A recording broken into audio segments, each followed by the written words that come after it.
Hi everyone, good morning, good afternoon, and good evening to everyone that's joining us live. Thank you for joining us today. I think today you guys are gonna really like this live broadcast. My name is Felipe. In case you just came across this channel and you're clicking in the future or something like that, just make sure to subscribe and like this video. Today here we have two very special guests. Of course, Peter Wiggins, the editor-in-chief of FCP.co. Hey Peter, how are you?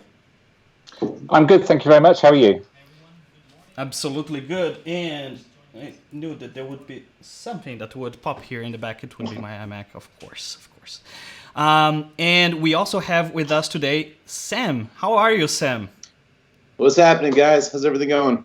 Yes, everything great. And I guess no need for introductions. You guys can see there the title. There are some very big news today coming from Sam. Sam is the founder of LumaForge, a company that, if you guys haven't heard, you should check it out on lumaforge.com. But Sam, what can you tell us about your news? Okay, well, this is kind of a long time coming. Basically, the only reason anybody knows anything that I've done is because I'm a filmmaker. I like making movies, and the only reason that anyone's read anything that I've done is because way back when I sent Peter a bunch of tutorials on Final Cut 10.0.6 and about Red Workflow.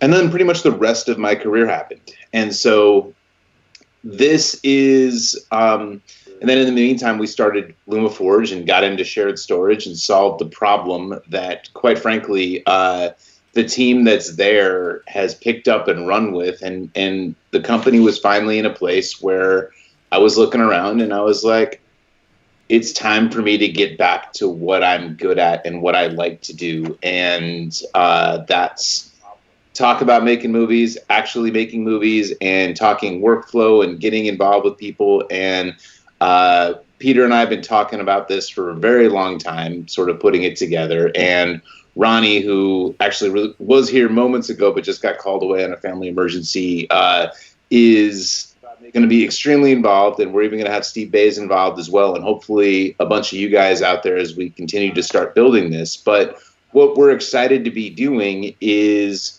I think reviving the community in a way and getting back to talking about where the industry should be going. And I think that's the thing that we're most excited about. So basically what's changing? Nothing's changing at LumaForge. They're going to continue to have servers all over the world, and I will be working with that team on the workflow side and doing all of those things. But where's my time going to be really spent? It's getting back to what I'm good at, which is basically working with all you guys, finding cool things to be talking about, doing, and pushing things forward from the workflow side and getting back to like the Final Cut community and my community that we make movies and making, ideally, filmmaking a little bit better for everybody. Basically working with all you guys, finding cool things talking about, doing, and pushing things forward from the workflow side and getting back to like the Final Cut community and my community that we make movies and making, ideally, filmmaking a little bit better for them.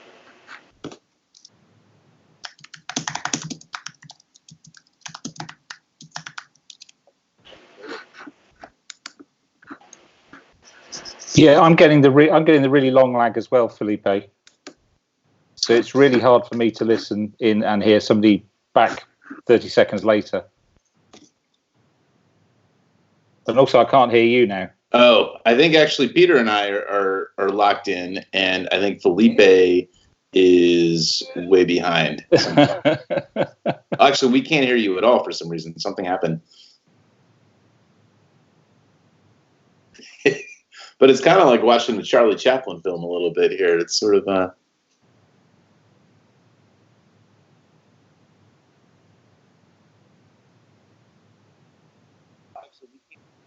Just going back here. Oh, now you're back. Yeah, now you're back. Yes, that's great. I was muted. It's like the normal conference thing, right? Hello, how are you? No one can hear you. Okay, great. So basically, Sam, thank you for that little recap there. But Peter, how is it for you to finally get Sam and Ronny, people full-time involved in FCP.co after such a long time of being basically just you running the website? Well, let me take my earpiece out because I'm getting myself back 30 seconds later, and I'll try and go through. When I started FCP.co up 8 years ago, believe it or not, before 10 came out, and the reason why I started it was because there wasn't a website that I wanted to read, or wasn't providing me with the information. So I just started to do that. This is really tricky with the feedback. I am all shut down. Let me take that out of there. So to have more people on board, I mean, Sam and Ronny have helped out an awful lot. I mean, they've written some brilliant articles over the years, but to have them on board a lot more and to be, having Sam contributing on a regular basis.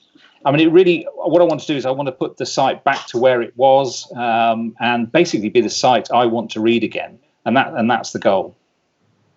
Brilliant articles over the years. So yeah, I definitely can hear a little bit. I don't know if there is anyone still with YouTube link on, but okay. So what is it that it's gonna happen from this point on with the website? Is the website gonna change names? Is it gonna change anything? The design, the look, the content? Where is the content coming from? Is Sam gonna be writing a lot? Is gonna be chasing after leads and creating tutorials for everyone? What's the whole idea now of FCP.co then? All right, well, I'll start. Basically, at the very least, what's going to start happening is we're going to be writing regular content. So I'm going to be aiming for weekly content. Ronny Courtens is going to be doing probably twice a month with some deeper case studies, and Steve Bays will be contributing at least once a month, in addition to people that we gradually start adding. So our goal initially is just more original content and getting a lot more real-world case studies and getting back into the community with plug-in manufacturers, etc. That's really where we're going to start. And then gradually you're going to see the look and feel of FCP.co start to change. And, and we're going to be focusing additionally on some platforms, like you're going to see us doing more on YouTube and Instagram, and just generally modernizing some of the stuff, taking the audience that has been built, and nothing's going to be different really from the content side outside of there's going to be a lot more of it. We're also going to be extending out a little bit deeper into the iOS ecosystem and connecting down in Apple content pipeline and focusing on all of that, and really just focusing on the Apple creative ecosystem as a whole, and pretty much widening our reach and talking more about where people will be making content, not how they've done it in the past, but like, where is this all going? So if you're talking about the Apple ecosystem, does that mean all the applications that connect, for example, with Final Cut Pro 10, be that DaVinci or any other bigger platform? Or will it be more concentrated still on the Final Cut Pro 10? Totally. It's look, at the core, this is about Final Cut 10, right? I mean, that is the professional editing application that we all know and love. And frankly, like, the more and more that I've watched my customers, and the more and more that I go out into the world and see what people are actually doing, I've never been more convinced of how important actually Final Cut is to the future of how people should be making content in the world. With that said, there's all of these different applications and use cases, and it's not just about your editing software anymore. And there's different ways to the same place. And a perfect example of this is you might start seeing us cover things around LumaFusion, for instance, and you might start seeing us cover things like Filmic Pro and how these things add to, and Cinemaker, which is another one that's on the iOS platform. How do these integrate into a larger whole of like, how am I going to make content from the very beginning to the very end? And the hardest part is still the post-production aspect of this, but it is not just a post-production world. And what's being asked of content creators in this day and age is that they have to know more and with less money and less time than ever before. So this is really about how are you going to make content when you have significantly larger limitations than you used to have. And our goal is to help teach the world how to make stuff faster, better, and cheaper, with Final Cut probably as the centerpiece because it is the best editing platform, in my opinion, to be able to do that. But if there are ways that other applications add to that, or there's ways to make your process move better that's relevant to our audience, we're going to cover those. That's amazing. You just mentioned also about LumaFusion, and I know that during summer you have a very nice project going on in Chicago. And I think it's all about new ways of doing things and workflows. Can you just mention a little bit about what that project is and why you're doing it and so on? So, yeah, basically, I think mobile filmmaking is the future in a lot of ways. And not necessarily for narrative content. You're not going to see, but you can make quite a documentary these days. But I think what is most important to sort of recognize is that our technology changes and things adapt, and you cannot stay stagnant. So what I've been doing in Chicago and Jefferson City, and I just got back from Minnesota doing the same thing, is working with people who've really never made content before, younger people or older people who want to do it for the first time, and giving them an iPhone and saying, hey, you have this thing in your pocket. You can go make something and start telling your story, and it doesn't cost you anything. And you can fail really fast, really cheap. And I'm starting them immediately day one on Final Cut. And they're pulling stuff in. They've never edited anything before in their lives. And by day two, they're making multicams. And this is, I could not do this with Premiere or Avid. I could not teach people to become content creators with another platform, and extending it all the way back to the iPhone and iPad and allowing people to adapt to where they can get to in Final Cut. I think that's going to reverberate through the industry in ways that we haven't quite seen, but not necessarily in the narrative and doc industry, but just in the way people communicate. And do you think that do you think that by Apple, for example, concentrating on this type of professionals, let's say creators, because that's a thing that people say a lot, oh, you can't use Final Cut for feature films, you can't use Final Cut from broadcast, which Peter can totally say against that. I am back, by the way. You're back, right? Look how beautiful Peter is. There he is. He's back. Really, really weird. I had everything closed. When I shut Skype, it stopped. Well, amazing. Don't know.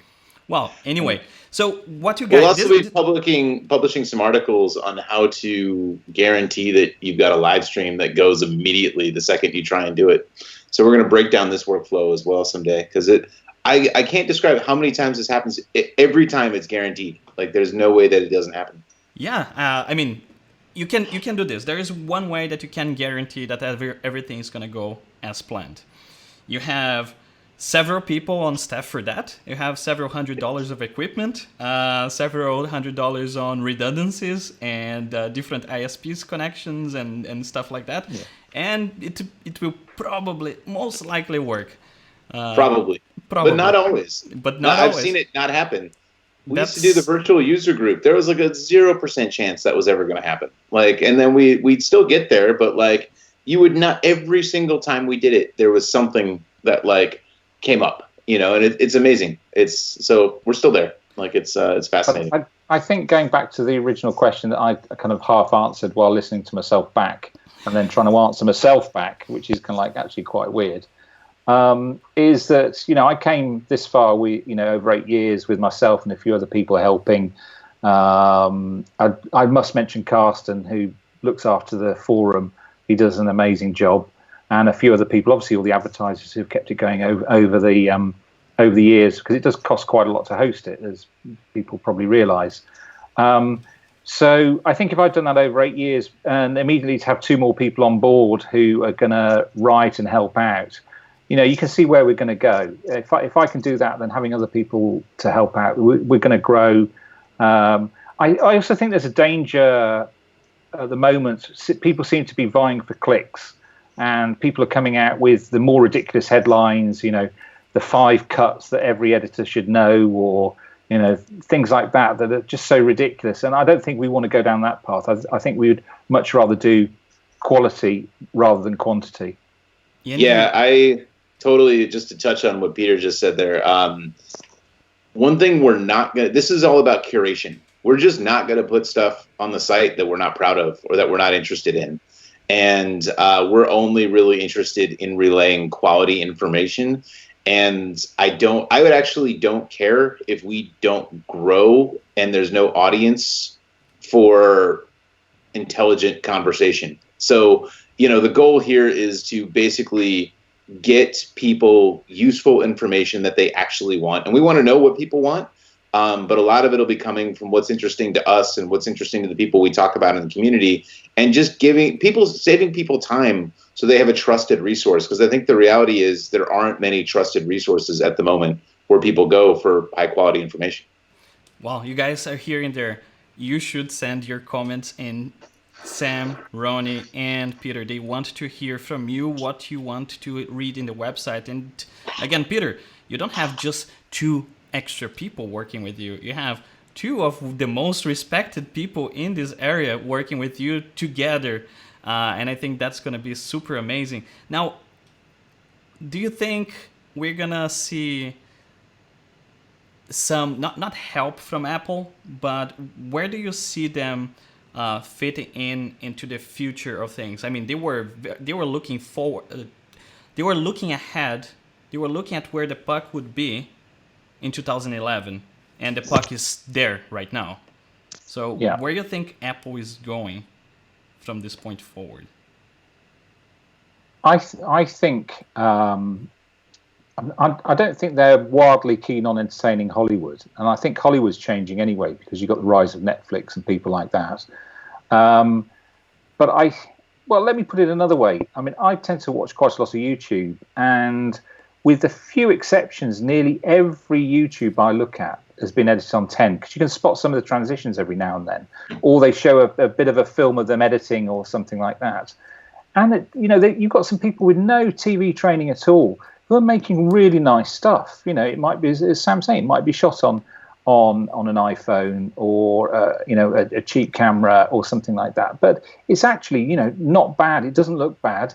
It sounds pretty good as well because they've got a radio mic or something. And that, for me, that's where I see the big growth. And as Sam said in his article, every company is going to have a video department, or half a video department, or somebody whose job it is to publish video. And that's where the big growth is. And I think Apple have been very clever to spot that, maybe a couple of years early, but I think that's what they're really after, is the mass out there who want to make good stuff really easily. And as Sam said, the great thing about Final Cut Pro 10 is you can sit down and edit. You can just power the thing up, sit down and edit. Whereas the other NLEs, you won't do that. In fact, they'll be still loading by the time you'll have stuff on your timeline before a few other NLEs actually power up.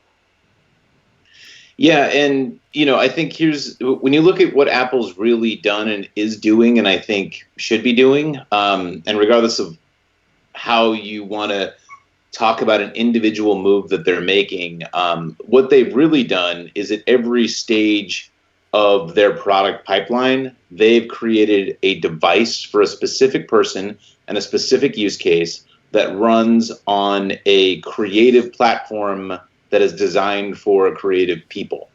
And so whether you're using an iPhone to shoot content that you can edit using either Clips or iMovie, you can take that and then go to LumaFusion, and then you can take that and you can go to the Mac and you can get that either on iMovie or Final Cut 10 on the Mac. And this can pass all the way through, so that no matter who you are, if you are on the Apple and Mac platform and you're a creative, and let's not forget the music and sound creation apps, Logic and GarageBand, all of this stuff, actually, if you are a creative person, you have a platform that is designed from scratch where no matter which device you have, you can get something done and gradually move up across devices.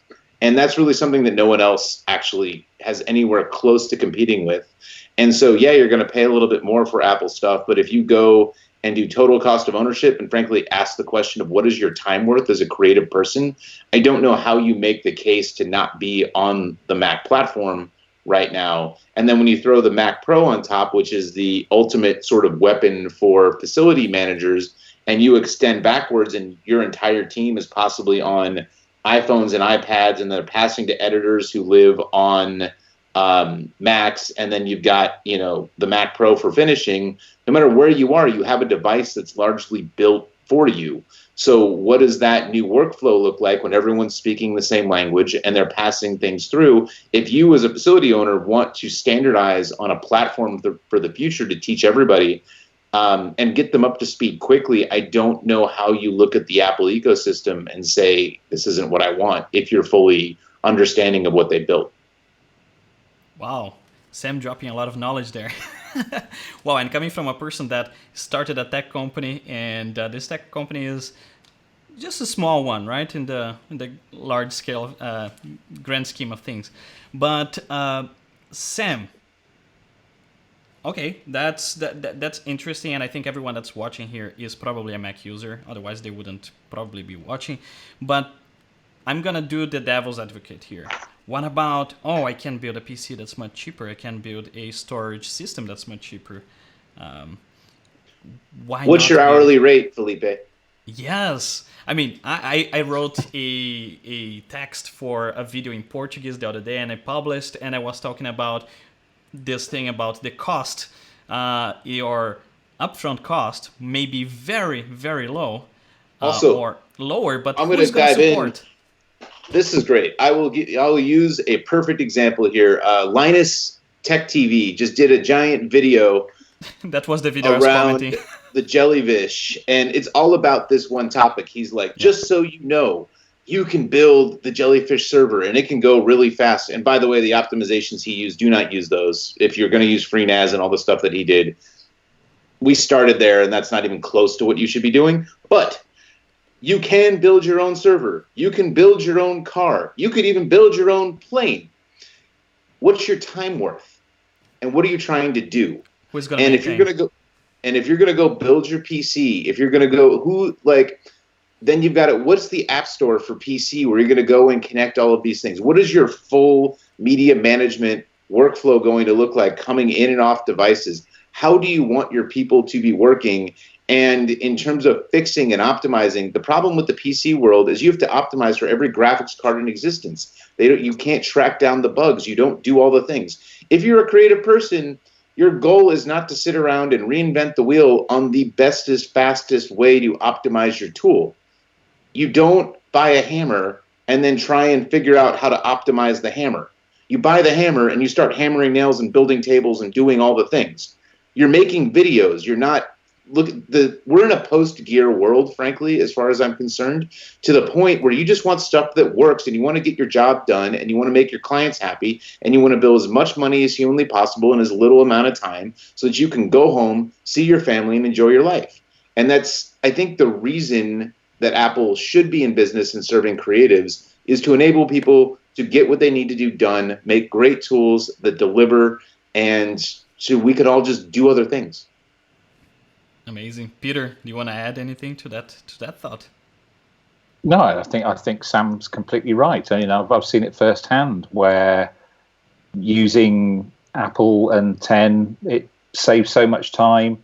And the great thing for me is when kit just disappears, it's just you sit down and work and you're not constrained by, oh, this will take forever to render. Oh, I can't do that. I won't accept this format or something like that. There are a lot of jobs I do where I just don't even think twice about stuff now, where you just sit down, get on with it, edit the stuff, everyone's happy, kick the thing out, and off you go. Whereas before, if you wind that back, even with the Final Cut Pro 7 days, there were, it's going to take a while to render, or we can't use this codec, or something like that. And now for me, that's just all gone. It just, what do you want to do? Sit down, get on with it, edit it. It's all editorial now. It's all editorial led. It's not what can we do with this. It's just a case of what do we need to do, and we get on and do it.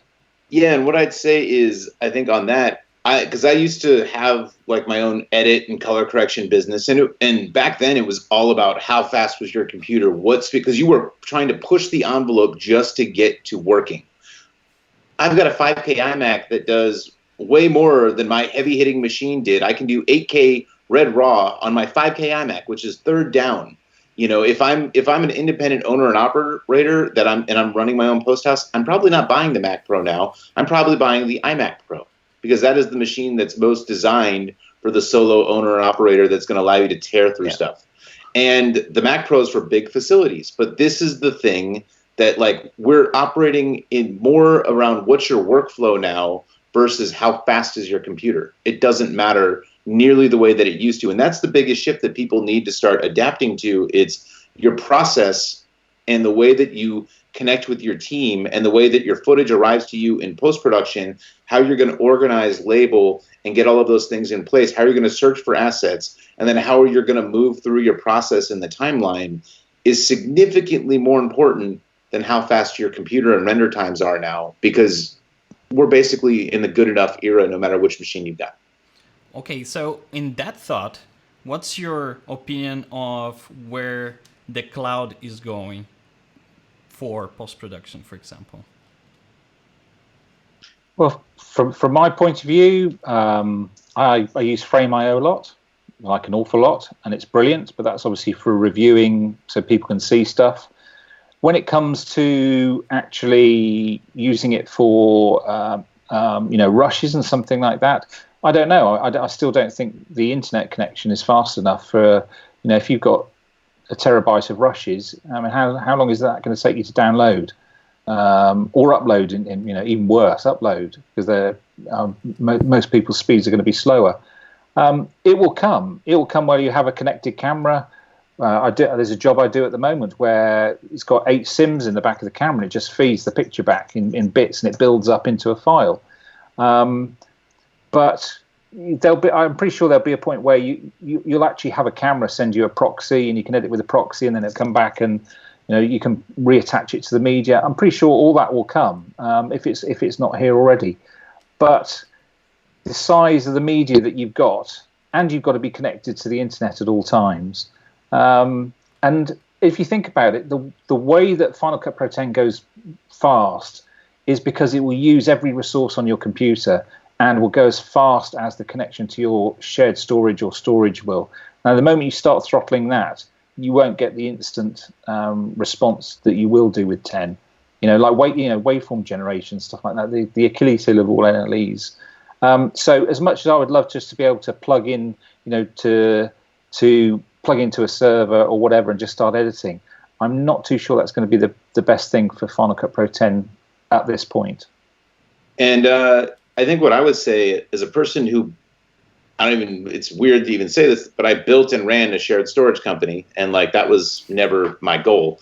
But it's what happened. So I'm very familiar with this problem. I think Peter is right. And the only thing that I'd add to it is there's 2 major hurdles at the moment to a cloud workflow that people don't really talk about very much. One is obviously latency, which Peter discussed. So you can't currently connect to video, have that be in the cloud and automatically serving down. And even if you've got really, really fast internet, you still have high amounts of latency coming from the cloud. So even if you've got a 10 gig pipe, that latency coming with like high quality footage is going to be not ideal. On top of that, it's very, very, very expensive. And that's the thing no one really talks about right now. They're like, oh, it's all going to be fine. We're just going to put all of our dailies and RAW and stuff in the cloud. And it's not cheap. This adds up on your monthly bill. And you've got to do the math for how many terabytes, especially when you tell your team, hey, just put it all in the cloud. It's going to be fine. You're getting billed monthly for terabytes and terabytes and terabytes and terabytes of data. This adds up. And so that's why we built the ROI calculator at LumaForge, because this is like the best thing that ever happened to shared storage, where you actually just get to, by the way, did you really run the numbers on what you were looking at for that cloud workflow? Because I'm not sure that you did. Here's actually the numbers. Here's how much you saved through traditional shared storage route. Now, what we do recommend doing is using cloud data to sync between multiple devices, or if you're working around the world, this is the fastest way to connect departments around the world. And what you're going to want to do is have that footage sync onto local storage, frankly, to save money.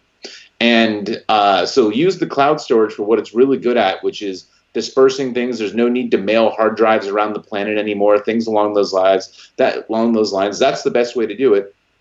5 to 10 years when we rewired the planet, or if you're in Africa, in Rwanda, where they have like by far the best fiber in place, and all this stuff is designed for that. But if you're in Los Angeles or in a major city that hasn't rewired anything in God knows how long, this is not practical for you. And so you're going to be using things like Frame.io and Iconic and things along those lines to basically maintain assets across departments around the world. But I don't actually having all of your assets in the cloud, which, by the way, another dirty little secret, a lot of your cloud data lives in one giant server place that is somewhere. And if anything happens to that place, oh, well, it's not backed up across multiple places. So you actually need to know, depending on, and this costs more money, if you have your data on one of the cheaper cloud storage backup places, that means there's probably only one copy of it, and it's in one data center. So just know that. Wow, amazing. Yes, Peter? So I was going to say, it's interesting. Obviously, I spoke to Michael Cammers about Bebop, which is, for me, again, fascinating about editing on the cloud. And he pointed out that Apple won't allow you to virtualize OS 10. So unless you've got a Mac, a rack of Macs in every data center, which is expensive, you're not going to be able to virtualize Final Cut at any point soon. Which means that Mac Stadium is in a perfect position for them to virtualize. As they run only on Macs, and they just announced a different layer of how they're virtualizing Macs for now October, if I'm not mistaken. Yeah. But I think with Bebop, and Mike will probably jump in, they've got data centers around the world, so it just connects to whichever to the closest one you are to. I think to do that all with Macs would be very expensive. It would, but running virtual machines on the cloud is expensive anyway, because you still need to have very intensive hardware that can take several people at the same time, processing power, GPU power, enough RAM. The hard drives cannot be normal spinning hard drives. You have to have SSDs because of the whole latency thing, because if you add latency over the internet and the hard drive, so you click and then the hard drive is going to start spinning, right? But I wanted to actually say thank you to everyone that has been watching so far. We have a few likes there. I just wanted to give a quick shout to everyone that has commented something so far. And I'm not going to say your last names because I'm afraid that I'm going to murder them. So there is Knut, there is Big Bot Studios, Scott, Shaheen, and Hassan. So we have people from Europe, from the Middle East, and I guess from the US as well. So we have quite a wide range of people there watching from across the world. Now, guys, how can... I want to go back to one little thing here that Sam mentions in his article on FCP.co, and if you guys haven't read, you should totally check out. Sam, you said that you're going to concentrate a lot more now on We Make Movies, right? Can you tell us a little bit about your project and where it is that's going to? Because you said the word worldwide there at some point.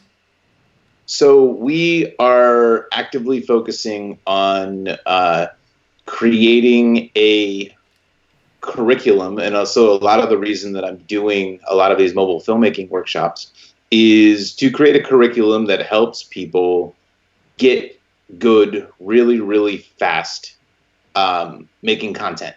And it's not just post-production, it's the whole chain of things, whether you are doing producing, whether you are doing filmmaking, like whatever it is, it's how do you teach people? Because we see this all the time. And I go into these schools and all these places, they're teaching Avid as if this is the thing that people are going to come into their worlds 5 or 6 years from now and actually use. And getting people to you can scream until you're blue in the face around how like what you're teaching kids is insane, or you could just show a better way. And so that's really what I'm focused on at We Make Movies, is just demonstrating these things, and whoever gravitates to it.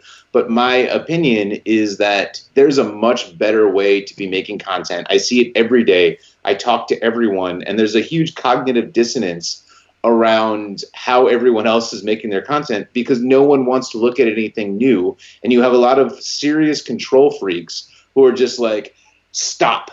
There is one way for me to make money, and it is my way. And I've worked 20 years so that I can push this one button that no one else knows what it does. I'm tired of that. I'm done. So what I'm interested in is helping people tell their stories the way that they want to, and they can determine what tools they want to use. But at the very least, the world is fully democratized now. The main thing that's missing for the average person is they have a huge paralysis of choice and no methodology to go from where they can learn quickly and then find their own conclusions and experiment on their own. Right now, if you look at the internet, there's 80,000 people telling you 80,000 different ways of doing something without a proven, reliable method of learning and understanding, creative workflow. Yeah, I'll add to that. I did a job recently, and I'll share the guy's embarrassments, but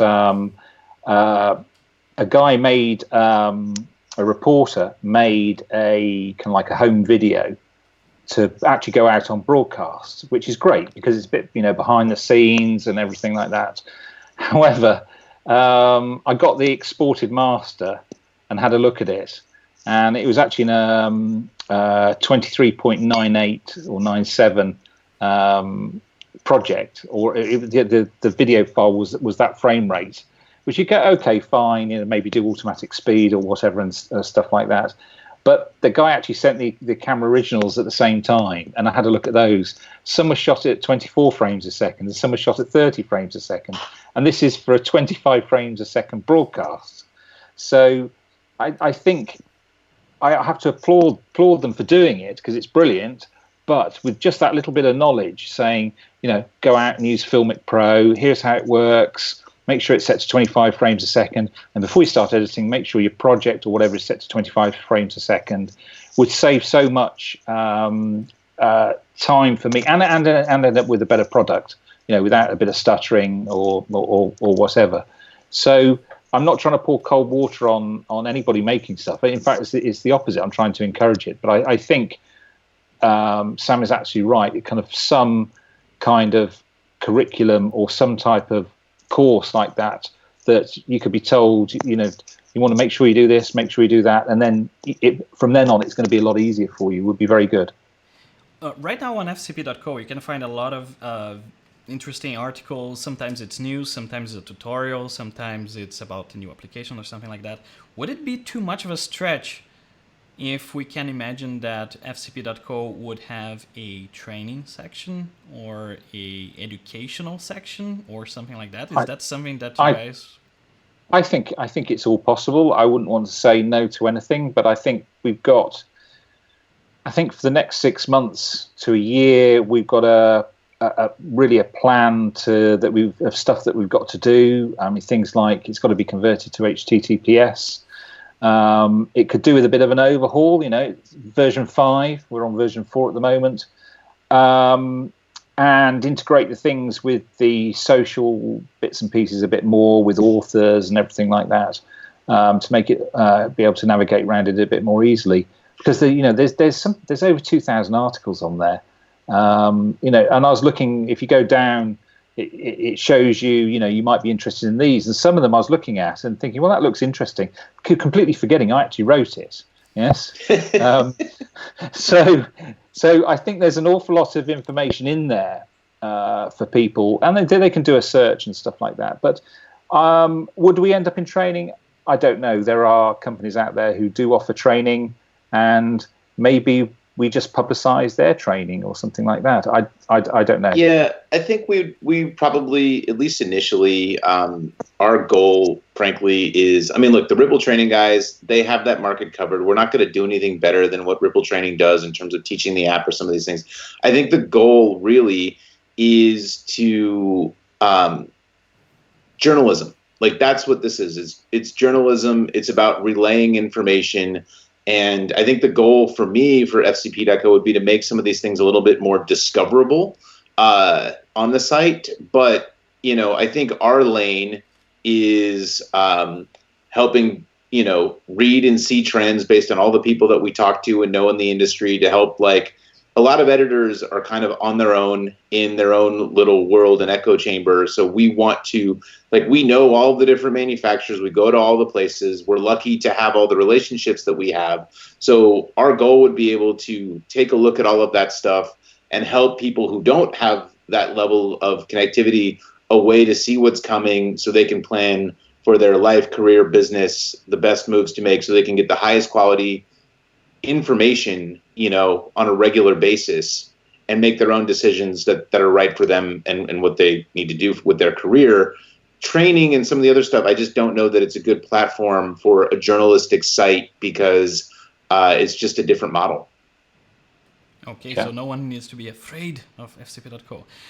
There is a question here from Scott for Peter, or for Sam as well. Are you going to overhaul the forums as well? Yes, most definitely. They haven't had a bit of love for a long time, and as I said, Carson's been doing a great job kind of sorting them out and approving posts. And I think anybody who's run a forum or a Facebook page will just know the amount of work that you have to put into it. So I had to actually toggle off a part of the functionality of the site, because I got hacked twice. One of them on New Year's Eve. So I think I've said it before. I sent an email to my web developer and said, "Happy New Year," but I need a hand. And somebody had changed an extension in the forum that made overwrite to the PHP files. And I said to him, I think I found a couple of the infected files. And he said, give me a while. He came back half an hour. He says, "You have 33,000 infected files." Which we had to get rid of by kind of like reverse engineering them to take the obfuscated code back out of them. And also, one day I woke up and there were 22 pages of spam on it. 22 pages. So that's why when people say, "Why can't I do this? Why can't I upload that?" Because I had to just lock the thing down completely. But then this argument goes into, are we on the right CMS? Are we using the right forum software, etc.? But yes, the forum's definitely going to have some love, and split out into better categories, because really only people use one category at the moment, and try and spread that out a bit more so it gets evenly across the different things. There's one more question here. With the it's from Gabriel Spalding. With the democratization of production tools and increasing video literacy, more people are creating content than ever before, which grows the competition for struggling video producers. So how could you advise a video producer to think outside of the box to help them secure paid clients in this changing landscape? I've got this one. Okay, I've given this one a lot of thought, because I know there's a lot of fear around some of this stuff. And I actually think if you are good at what you do, you have never lived in a better time probably to make money. I think what you need to probably do is start looking at your content from the idea of whose problem is it solving. And by that, I mean, if you are a content creator with a YouTube channel, are you getting into a niche that is underserved? Are you basically going to be creating your own content for an audience that needs it? If you are, but I think the primary thing, and I was just in Minnesota over at the local PBS there doing a workshop with a lot of the people who are in this exact same situation, and they're all trying to figure out how to monetize. Here's the best way right now. your average small business has no concept of how to make video. I have a sister in New Jersey who is a real estate agent. She would pay anywhere between $5,000 and $15,000 to have a 90-second video that looks really good of her and what she does on the real estate side. But she's so terrified of not having that turn out well that she won't even pay for it. Like, she just won't do it. And there are thousands and thousands and thousands of people around the globe who feel like they cannot make a quality video for something that they're doing, their kids, their business, any of these things. Because of the democratization of all of this, if you really know what you're doing and you can deliver a high quality product for the average person, that word will spread like wildfire. And since you're turning around high quality videos at a fraction of the time that it would take a large company or corporation, you can become the centerpiece in your community for turning out amazing quality content and probably make a really, really good living for it. So my opinion for people who are the independent operators out there is stop looking for the big fish and start looking around the small and medium-sized fish who can't get their video needs served, who need to be able to compete with the larger companies out there to promote their business, and you can add a lot of value for them. Yeah, I think from my point of view, if you take a look at what happened to Photoshop. When Photoshop first came out, not many people could use it. So people got a lot of money to, graphic designers or people who could work Photoshop got paid well. And then it slowly became, everybody had it on their computer if you're a designer. But there are still people out there who earn their money through using Photoshop because they're good. And there are people out there who work Photoshop and not very good, and they probably don't earn as much. So, I would just say you need to carry on and just be, as Sam said, just be very good at what you do and quick, and provide a good customer service, and you'll win in the long run. That's the key. Also, a lot of people do not understand the personal and relational side to some of this stuff. And you need to know that, like, everyone you talk to and work with, they're not your enemy. They actually just want to get something done too. So there's a certain art of working with difficult people, and explaining to people who don't know as much as you do how to make them feel safe and feel like they are in a trustworthy environment. And if you can figure out how to do that, you're going to make a ton of money, because there are so few people, especially in our field, who spend, most editors spend most of their days in a dark room staring at a screen, so they don't actually have social skills. If you actually can develop social skills and go and learn to work with clients and figure out how to manage some of the business aspects of some of this stuff, you are so far ahead of everyone else. Forget your workflow tips. They're just going to work with you because they like you. And you guys are laughing, but it's true. Yeah.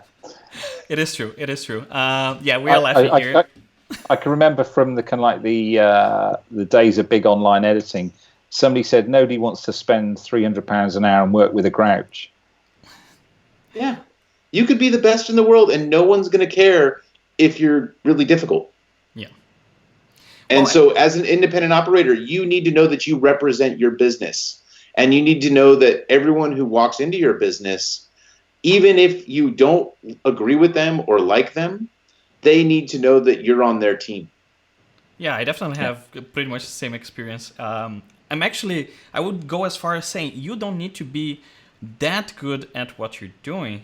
If you're decent and you're very good at people, you can create trust, and you can deliver what they are looking for. And once they need something better, you can hire people that are going to do that. So at that point, you're really expanding a business. But that's anyway just one small experience for me.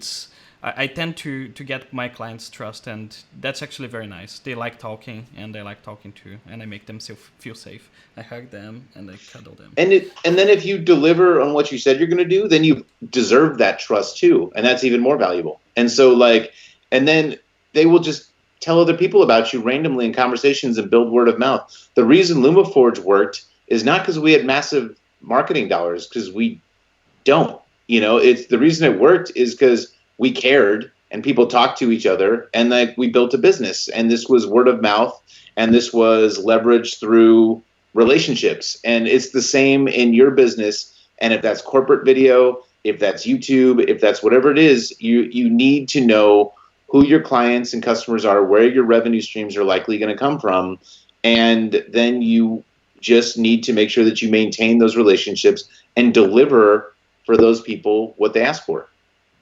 Yeah, and Gabriel is saying, excellent response, Sam and Peter. Logical and reassuring. Thank you. I would like to move a little bit towards the end here, since we're nearing an hour for this broadcast.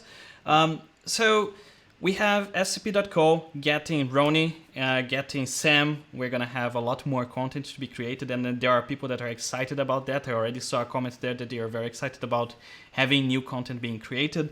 There is We Make Movies from Sam that should be growing worldwide there. The question is, how can we grow this community together? Not just the people that everyone know, but how can we work together as a community? How can we help you? I'll go first. So basically, my whole goal is to get people talking. I don't really want this to be about me. Like, I really don't. Like, truly, I want to see. I mean, Felipe, you're doing it right now. You're literally like walking the walk. And my goal is to figure out how to get great contributors who want to, like, I initially started with Peter writing for free, and it was the best decision I ever made. I think, and now I'm back to basically, helping grow this platform. But the reason I'm focusing on this platform is so that I can start adding quality content, so that we can start adding additional contributors, so that we can start changing the conversation and really demonstrating what I've been seeing for the last 5 years in all the different places I've gone, which is there's a better way to make content. So if you are actually walking that walk and you are living that, we want to hear from you. A, we want to publish your story. B, we want to figure out if it's something you want to do consistently. What is the model so that's sustainable for you as a contributor? And how do we get you a win locally in your community? And if you're a developer, or your plugins, like, we actually like have the time and bandwidth where we want to hear from you. And like, truly, like, I want this to be collaborative. This is not about Sam, Peter, and Ronny and Steve getting together and being like, now we're the ivory tower and all this stuff. Frankly, we're just doing this because we're the closest people we have, and we've been working together for a long time. But my perfect world scenario is that I'm just a small part of what we're doing in the larger community. Peter, how can we help you? Well, I'll probably be a slightly larger part in the community, trying to sort everything out. I mean, one good example is we've got a series of a Final Cut Pro user story coming up. I think it starts at the end of the month. I think that's right, because it's going to coincide with a series that's been released. And Sam and I have been speaking to this guy for the last couple of months and just watching the story develop. And that's, I mean, he just says, look, I want my story out there, and if I can help people by showing what I've done to encourage people, and that's what I've always loved about the site, is when people send you things and they're going, can you just get the word out about this? And sometimes you look at it and it's just amazing. Like, I mean, some of the articles that Ronny's written have just been amazing, and long and detailed. And every now and then I hear back from people saying, oh, that article you published on whatever. So, well, I went to go and see somebody and I quoted this, or I showed them the YouTube video or whatever, and that led to this or something like that. And for me, that makes it all worthwhile, because really, right from the word go, my goal was to share the information out, exactly as Sam says. And, I've no bones about it. I wasn't completely convinced about 10 the day it came out. It took me 6 months, I would say, before I got over that wall. But once I was over it, I haven't really looked back. And I think trying to get as many people's information about what they're doing online so other people can read it helps, because real world user stories always help. Yeah, absolutely. And make it interesting too. Yeah. That's the thing, is like, tell your story, like, get in touch with Peter, and why are you so passionate about what you do, and why does this product matter? Like, if you took all of this time to go make this thing, and like, you're really amazed at like all the stuff, and you feel like you have something to share with the world about it, like, we want to publish that. We want to work with you. Like, view what we're doing as an outlet so we can help promote what you're doing if it's cool. Yeah. And Yeah. Alex But, Goner, no, just saying, Sorry. Alex Goner sent a message saying that he apologizes that he wasn't here earlier, that he was on a plane. So, Alex, there were no updates on Final Cut or anything like that. You're safe. Go ahead, Peter. Sorry. Yeah. But also, if you are contemplating sending something in, please don't just say, I've released a plugin, here's the link. I need to know a lot more about it. Maybe not a press release, but press releases are good. You want images, screen grabs, YouTube videos that you can embed, etc. And also, please bear in mind that if you bought out version 1.3, then that might not be as newsworthy as version 1 when it came out. So please don't be disappointed if you don't get a huge article written on an update. But again, I'm going to look at the format, the front page, because I think what's been missing for me on the site is the ability to have a one-liner update. So it might be, something gets updated, or here's a good, make sure you watch this YouTube video because it does this, or something like that. Whereas the only two ways at the moment you've got of doing it are either writing an article with a banner image and everything like that, or putting something on the forum. So I think it needs something in between to be able to put smaller news in that people can read and click on and go to without having to go to the big effort of putting a whole article up. And I'm talking about Alex, maybe, I don't know, he might be up for it. He always collects the news, so why don't we get him to do something, fortnightly roundup or something like that? Alex, we'd love to have you involved. Yeah. So bottom line, I'm glad you tuned in. So let's talk. Let me know when you want to talk. There you go, Alex. You just came right on time. When he's not on a plane. Yeah. Guys, I think we covered a lot of interesting things here. So for those who have not tuned in earlier, Sam is taking some longer vacation. No, it's not a vacation. How would you describe, Sam, your relationship now with LumaForge? Just so we... I'm great. Here's the thing. Josh, Gergana, Eric, Patrick, and the team are... I've never wanted to do servers. It's never anything I wanted to do. I solved the problem for the industry, but where did I want to put my focus? Was that in building a company, running business meetings, doing all of this stuff? No, that's not that's not what I'm good at. So basically this is me getting back to what I'm good at, getting back in the community that helped me build this company in the first place, and taking the team, who is honestly amazing. And, Josh, Gergana, Eric, everybody there, Raybar, JJ, Lauren, the sales team, they have this on lockdown, and it is getting better every day over there. So I'm just not needed. So now what's the best way that I can help LumaForge? It's getting back to being myself again. They don't need me standing over their shoulder in meetings being like, you missed a spot? That's not useful for them.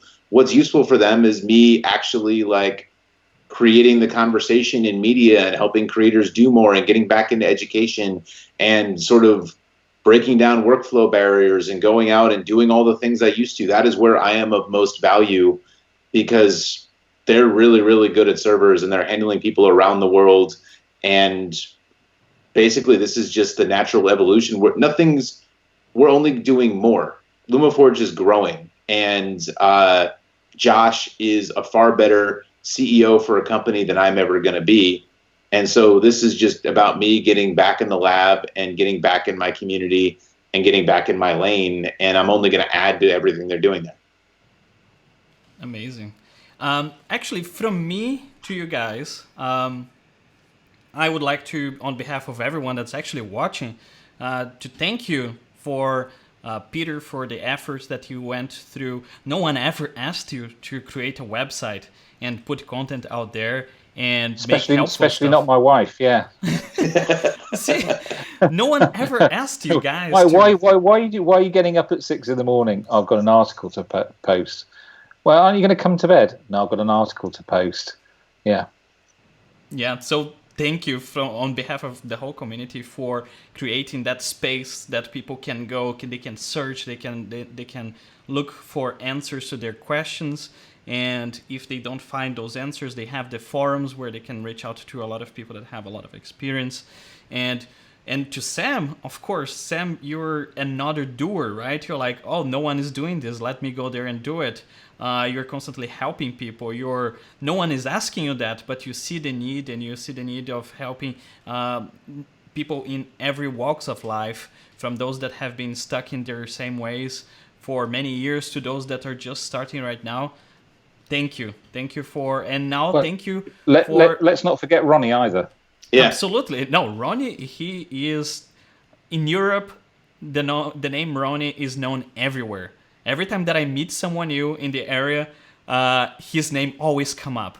So, and Ronny is, we know he was going to retire, and then came along Sam and LumaForge, and then like, oh my God, another opportunity to help a lot of people that are stuck. Then there he was, and then he's not.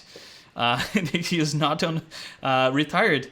So thank you, Ronny. Thank you, Sam. Thank you, Peter. And thank you, everyone from the community that is always on Twitter, that's always on the social networks, that are watching for the FCPX tag there. And it's one of the most powerful communities that I can see online, that people just post a question anywhere, and within like 5 minutes they have the answer. It's just a very powerful community.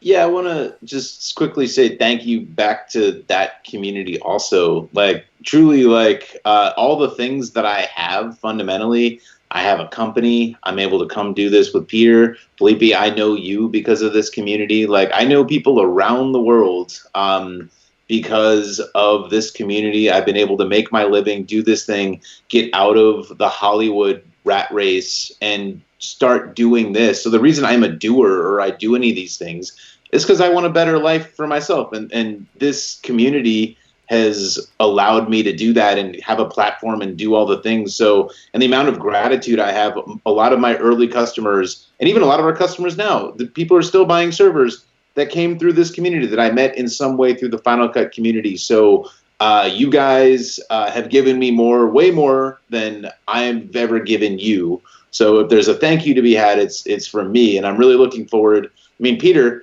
like, my entire career basically is, because of your website. And so, I'm thrilled to be able to come back and help contribute more to what you're doing. I have something. Can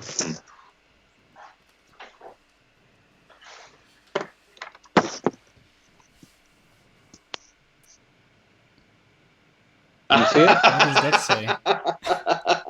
Oh, it's upside down. Oh, Come God. on. We'll tell sorry. that story someday. Oh, man. Okay. We'll tell the story about that at some point.